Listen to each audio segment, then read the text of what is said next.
Hi, my name is Wendy Cowan and I'm your instructor for ED 604, Advanced Educational Research. This video is just going to provide a brief navigational overview of the course. I hope you'll watch it just so that you can learn where all the information that you need to complete this course is located. When you log into the course, you're going to be on the home page. On the home page will be any announcements. You can add tasks to this, a to-do list for yourself. You can also add to the calendar. You don't have to use either of these items, but I put them here for you just in case you did want to use them. In addition, your report card is here for courses in which you're enrolled. We'll jump over to the course information page. This is where you'll find your syllabus, and then here is an overview of how the course is evaluated. There are 4 tests and 5 projects, and the percentage weight of each of them is listed out next to it. If you scroll down just a little bit further, you can see the course outline, and it's fairly detailed. Week 1, August 20th through 26th. Every week is going to end on a Sunday. I do this because I know that a lot of you guys work during the week, and so you'll do a lot of your work on the weekends. And so what this does is gives you through Sunday night, right before midnight, to get whatever is due submitted. So I hope that will help you. So each week I've listed what you should be working on. Complete Module 1, prepare for Test 1, and then begin Project 1. Week 2, begin Module 2, complete Test 1, and you'll see due before midnight on Sunday, September the 2nd, and that will be a Sunday night. Submit Project 1 under Assignments, and it goes on through this. Let's talk a little bit about late work. I understand that you are very, very busy. You have very busy schedules, very busy lives, and things happen. If you know that you're going to a conference this week, it's just not going to be it's going to be really hectic for you. Send me an email and say, hey, Dr. Cowan, Wendy, I'm going to a conference. Is there any way that I can get that assignment to you on Tuesday instead of on Sunday? Or could I turn it into you early? You can always turn something in early, but to turn something in late, I need you to contact me ahead of time, not on Saturday and say, hey, I'm not going to be able to get this done on Sunday. You know your schedule. You know when you're going to be out of town. You know when you're going to have things. So contact me ahead of time and let's make plans for when you can get the assignment submitted. Now, I know there are emergency situations. I understand. Emergencies come up, but emergencies should not come up on a regular basis. If you do not get an assignment turned in by the due date, there is a 10% point reduction for every day that it's late. So while I will still take it, you're going to lose points on it. So let's really try and make sure that we get things completed either before or on time. Okay, let's jump into course documents. Inside course documents, there are module documents. If you go inside this folder, here's Module 1, Module 2, Module 3. And in these modules, it's just a list of information. It's like a study guide outline. It's telling you exactly what you need to be studying. Okay? This topic, this chapter, this website, whatever. Obviously, your books are the sole they're what your tests come from, or your textbooks. Now, in these documents, these modules, you're going to see that there's web links provided. Well, that's just for additional understanding of the content. But as you know, websites close and open all the time.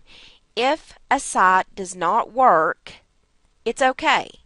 I'm telling you, the tests come from your textbooks, not from the website content. The website content is just to give you additional related helpful information. Now, if there's a website that's not working and it's just critical to you that you get more information on that subject, send me an email and say, hey, Dr. Cowan. Don't say item 3, website's not working. Say to me, hey, Dr. Cowan, can you give me some more information about hypothesis?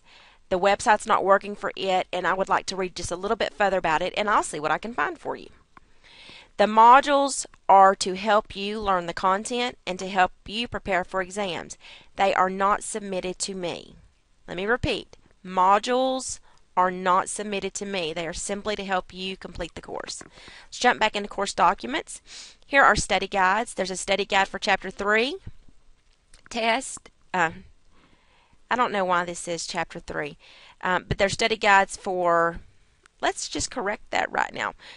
It's Test 3 and Test 4, not Chapter 3 and Chapter 4. That's just an error right there. So those are study guides. Let's jump into the assignments page. Here's Project 1, Project 2, Project 3, Project 4, and Project 5. We'll take a look inside Project 1. For Project 1, here is the project information. This is a template that I really encourage you to use. These projects have to be submitted in APA format 6th edition. If you'll use this template, I have it in APA 6th edition format. And so you will spend less time worrying about APA, and you can spend more time devoted to completing the summary for the project. Real quickly, I want to jump inside this template and show you something that is a common error that students make in this course. Let me get this down here into the screen. Okay, notice that on the top of this, in lowercase, it says running head, semicolon, and then in all caps, title of my paper with 50 character max flush left. Okay. That is exactly what the first page of your paper should look like. It should say running head, semicolon, in lowercase letters. And then you should put the title of your paper. If the title of your paper has more than 50 characters, then you should only use 50 characters to represent your title, which means you may have to take a few words out. You abbreviate it. You can look in your APA manual and it will tell you exactly how to do that. Do not change the format of that. That is what it's supposed to look like. Yes, the words running head belong there. Now, we're going to scroll to page 2, and you'll notice on page 2, it is only title of my paper. The words running head are removed after the first page.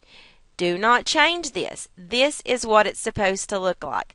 Why am I talking about this? Because this is one of the most common errors students make in this course. And not just this course, but when writing research papers on formatting, they mess up the running head. This is what a running head is supposed to look like. Okay, so I provide that template for you. I encourage you to use it. This is the submit button for Project 1. Some of you have probably never used Turnitin.com, but what Turnitin.com is, originally, it was a plagiarism check for instructors to see if students are plagiarizing their papers, and that is still some of the purpose of it. And from my perspective, I believe it's to help you become a better writer. So what I encourage you to do, let's say that your project is due, it is due on Sunday night. So what I would do is submit the paper on Wednesday. Usually it takes, turn it in, sometimes it'll take it 2 hours, sometimes it'll take it 24 hours, depending on how many papers are turned in, to get you your report. You submit the paper to here, you go back into here to see your report, and it will highlight for you any plagiarism, questionable areas where you have not paraphrased. Okay? This way, you can take that paper, look at those highlighted areas, and you can work on the paper, edit it, and resubmit it to get your number down. Papers of 25% and above will not be accepted for this assignment. If you turn a paper in that's 25% or above, I'm going to tell you, you're getting a 0 on this. I will give you a chance to resubmit it, but you will get an automatic 30% reduction on the paper, because this is provided for you to help you write better. Do not wait till the last minute to use this resource. This resource will help you edit your paper so that you don't get a reduction. Okay, let's jump back into assignments. This assignment is just submitted directly through here. You click on Project 4 to submit this assignment. And then Project 5 is a self and peer assessment assignment. So here are the project instructions. If you look at these submission dates right here, the project can be submitted August 27th through October the 7th. If you do not submit it during that time, you cannot submit the paper. It does not take late papers in this, okay? It manually accepts the papers. It will not allow me to alter these dates. I cannot do anything to change it. So do not submit this late. Once the submission dates have closed, the evaluation dates open. On October the 8th at 12:30 a.m. in the morning, you can click back on this link, and the link name is going to change. Right now it says View Complete Assessment, and that's because the link is for you to submit your assessment. For you to submit your assignment. But on October the 8th, you'll click on this link to complete the assessment of 2 of your peers. So you will create this assignment and submit it, and then you will be randomly assigned 2 of your peers to assess. This must be completed by October the 11th, which is the last week of class. So it's part of the grade, so make sure that you complete both parts of this assignment. Let's take a look at exams real quick. Here is Test 1 and Test 2. They are available already for you. I'm going to jump back into teacher mode so that you can see that Test 3 and Test 4 are actually here as well. They just don't appear yet because they're not available yet. Test 3 and Test 4 are both taken via remote proctor. For Test 3, you may use your notes, books, for this test. For Test 4, you may not. Make sure that you take your remote proctor practice test so that you're prepared to take Test 3 and Test 4. The tools page has lots of resources available to you. Most of these you won't be using in the class, but if you need to send email to somebody in your class, this is how you can get in touch with them. You can also email me through this area right here. You can also go to your grades. Where are they? At My Grades. You can get to your grades through here as well. Okay, this is instructor information, and this is just a little bit of information about me. My name, my email address, a phone number if you need to reach me, my website, and this is just a video from me telling you a little bit about myself. Okay, that is pretty much an overview of this course. Please look through the course and review it fairly thoroughly, and then if you have questions, don't hesitate to contact me. Thank you.